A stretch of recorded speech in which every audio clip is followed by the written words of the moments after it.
আর এইগুলো ঠান্ডা হয়ে গেলে ভালো লাগবে না। সকালের চমকেই আমার দিন যেন একদম বদলে গেল। কি ভেবেছিলাম আর কি হলো। মেয়েরা ঘুমাচ্ছে, আমি উঠে গেছি। কালকে একটা সিনেমা দেখেছিলাম। তো যাই হোক, যার জন্য রাতে শুতে শুতে, এমনিই তো আমার রাতে শুতে শুতে 12:30 1টা বাজে। কালকে প্রায় তখন 2:15-20 হবে, তখন শুয়েছি।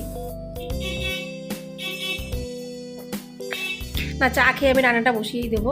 ভাত, চাটনি, পাঁপড় ভাজা এগুলো করে নিই। আর পুরো সোফাটার মধ্যে জানো তো, তোমাদের একটা ইন্টারেস্টিং কথা বলি, এই কর্নারটা আমার সব থেকে বেশি ভালো লাগে।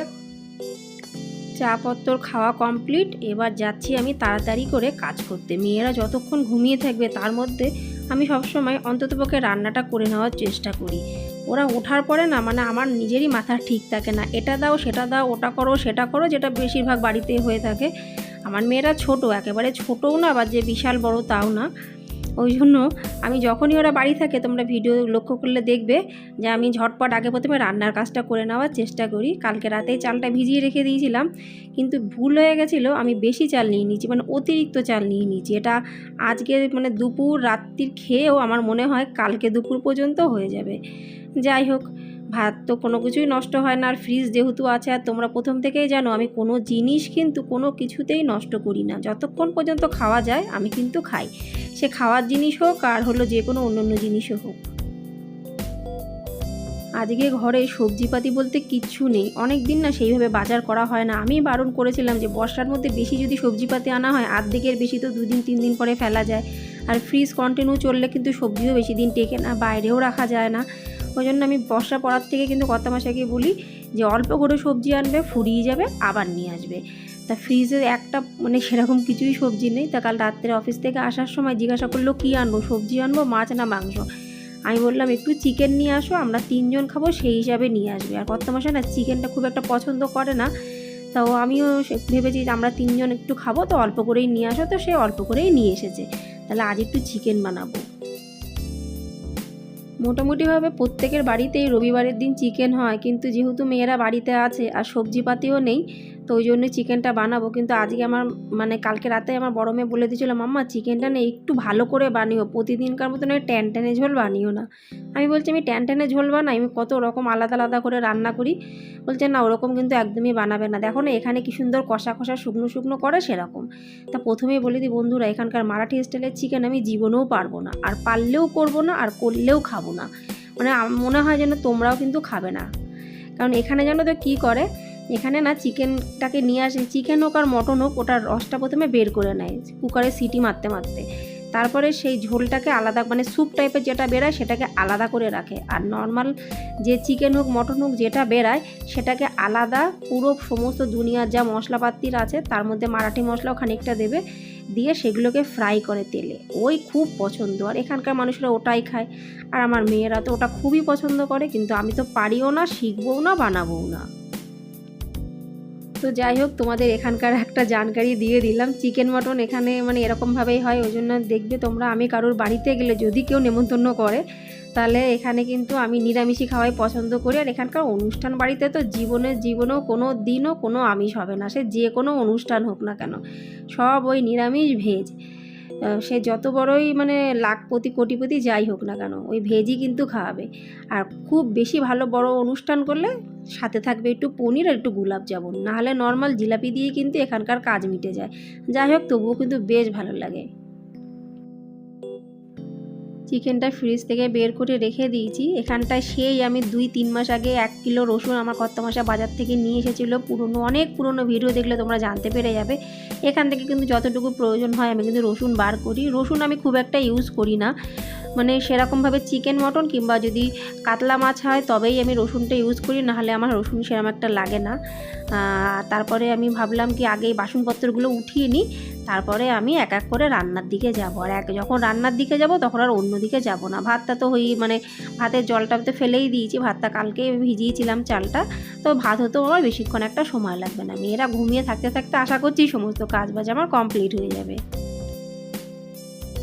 প্রতিদিনকার মতো আজও খুব সুন্দর 2টো কমেন্টস তোমাদের সাথে আমি শেয়ার করব। প্রথম কমেন্টসটি লিখেছে কবিতা মালি দিদিভাই। কবিতা মালি দিদিভাই লিখেছে, সুপ্রিয়া বোন, তোমার আজকের ভিডিওটা দেখলাম বেশ ভালো লাগলো।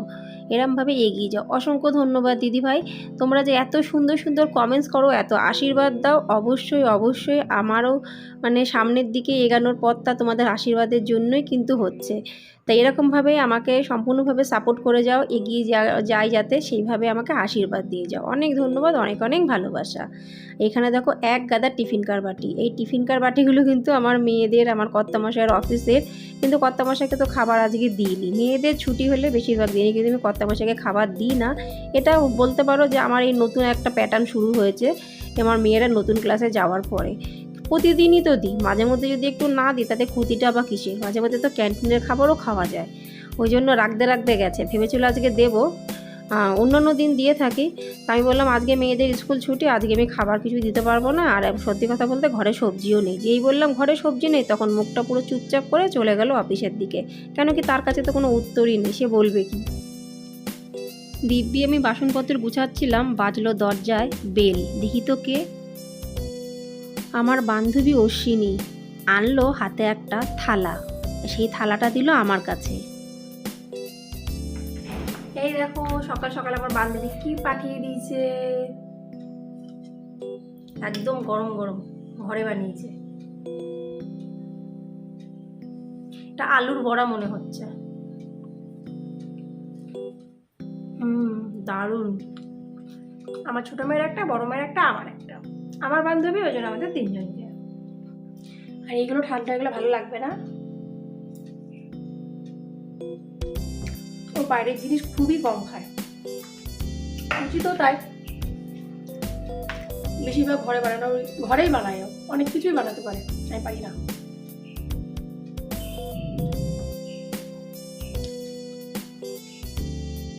আলুর বড়াটা দারুণ বানিয়েছে, কি যে গরম, কিন্তু এই গরম শুদ্ধই কিন্তু আমি খেয়ে নিচ্ছি, কিছু করার নেই। আর এর সাথে যদি একটু সস মাখিয়ে খেতাম আরও ভালো লাগতো, কিন্তু সেটা সহ্য হলো না। দ্বিতীয় কমেন্টসটি করেছে রিম্পি দে। রিম্পি বোন লিখেছে, সুপ্রিয়া দিদি ভাই তুমি খুব সুন্দর ভিডিও বানাও। অসংখ্য ধন্যবাদ রিম্পি বোন, মাঝে মাঝেই তোমার ভিডিও দেখি, তোমার কাজবাজ দেখি, বেশ ভালো লাগে। তোমাদের যে ভালো লাগে এই কথাগুলো শুনেও আমার কিন্তু বেশ ভালো লাগে, আর ভিডিও বানাতেও কিন্তু আরও বেশি উৎসাহিত হই। কারণ তোমাদের এই ছোট ছোট কমেন্টসগুলো আমাদের মতন যারা ইউটিউবার, যারা এই প্ল্যাটফর্মে কাজ করে, তাদের জন্য কিন্তু অনেক অনেক একটা মানে বলতে পারো একটা উৎসাহের জায়গা। তো তুমিও যে এত সুন্দর একটা কমেন্টস করছো, তার জন্য অনেক ধন্যবাদ, অনেক অনেক ভালোবাসা। যে যে বন্ধুরা আমার ভিডিও দেখে কমেন্টস করো তাদেরকে অনেক ধন্যবাদ, অনেক ভালোবাসা। যারা শুধু ভিডিও দেখে তাদেরকেও অনেক অনেক ধন্যবাদ, অনেক অনেক ভালোবাসা।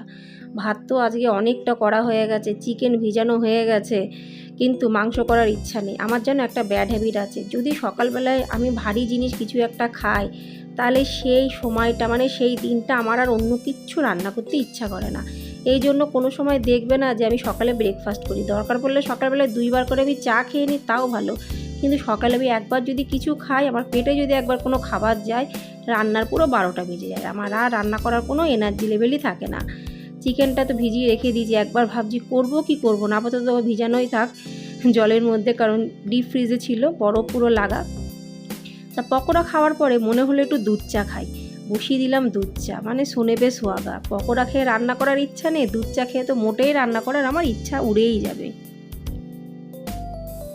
আমার বড় মেয়ে উঠে গেল প্রথমে ঘুমের থেকে, উঠে বললো মাম্মা কী করছো, আমি বললাম চিকেন বানাবো, বলে কি বাহ খুব ভালো।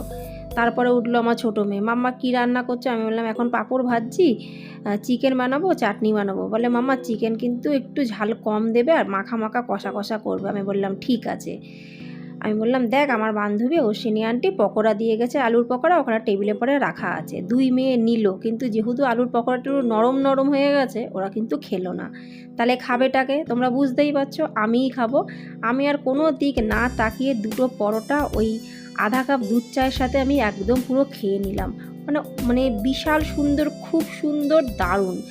গরম গরম ওই পকোড়া, তার সাথে গরম গরম দুধ চা যে কী ভালো লাগে বন্ধুরা, তোমরা কে কে পছন্দ করো অবশ্যই কিন্তু আমাকে কমেন্টসে জানিও। হঠাৎ করে মন হলো একটু ডাল বসাই, যদিও এই ডাল করাটা আমার একদম প্ল্যানের মধ্যে ছিল না, তবু ওই মন হলো বলে একটু বসিয়ে দিচ্ছি।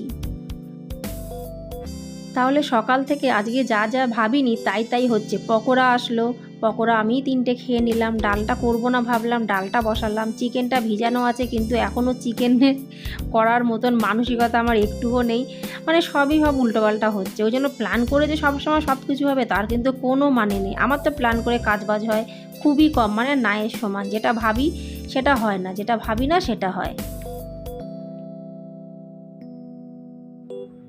এত কিছু খেয়ে দিয়ে বন্ধুরা সত্যি কথা বলছি আমার পেট কিন্তু একদম পুরো গোল হয়ে গেছে। আমি তো দুপুরবেলায় খাবো কিনা সন্দেহ। তিনটে অত মোটা মোটা বড় বড় পকোড়া খেলাম, তার সাথে দুধ চা খেলাম। খাওয়ার তো একদমই ইচ্ছা নেই, কিন্তু সব কিছু তো করতেই হবে আস্তে পুস্তে। তা মেয়েদের দিয়ে দিলাম একটু দুধ আর চকোস, ওরা ওতেই শান্তি। আমি বললাম আর কিছু খাবে, বলছে না মামা সাইকেল চালাতে যাবো। তো ওরা চলে গেল নিচে সাইকেল চালাতে। আমি আরামসে টিভিটা চালিয়ে দিয়েছি, গান শুনছি আর কাজ করছি। অনেক সময় হয়, যদি আমি সময় পাই আমি কিন্তু একটু গান শুনতে শুনতে কাজ করা পছন্দ করি। আর আজকে যে ডাল বানাচ্ছি এর মধ্যে বেশ খানিকটা দিলাম হিং যদি তরকারির মধ্যে দেওয়া যায় তার কিন্তু টেস্টটা একদম পুরো অন্য রকমের হয়ে যায়, আমার বেশ ভালো লাগে। তোমরা হিং পছন্দ করো কিনা খাওয়া দাওয়াতে অবশ্যই কিন্তু আমাকে কমেন্টসে জানিও।